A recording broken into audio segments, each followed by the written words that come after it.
Eric, surprising news on Monday afternoon.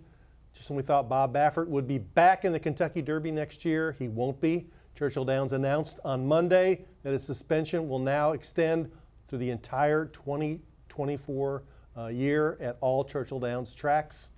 Reaction? A little bit surprised, to be honest with you. I've been one who backed Churchill Downs and its original suspension of Bob Baffert. It was tough, but it was fair. Through all the arguments that we've heard, and I've been in court for a lot of them, Bob Baffert has maintained that the level of beta-methazone in Medina Spirit's blood was not enough to enhance his performance enough to win the Kentucky Derby. If Medina Spirit won the Kentucky Derby today with the same amount in its blood, it wouldn't be an issue. The new national rules would allow that level.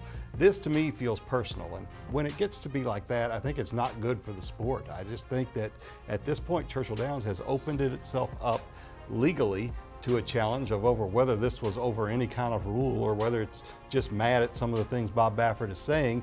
And it also opens itself up in the court of public opinion. Certainly this will be popular with a certain number of horse racing fans, but I don't know, you are banning the most successful Kentucky Derby trainer of his generation, and it's not on really solid ground. Yeah, and what they said in their statement was that Baffert had continued to insist that he was innocent and that the punishment was unfair.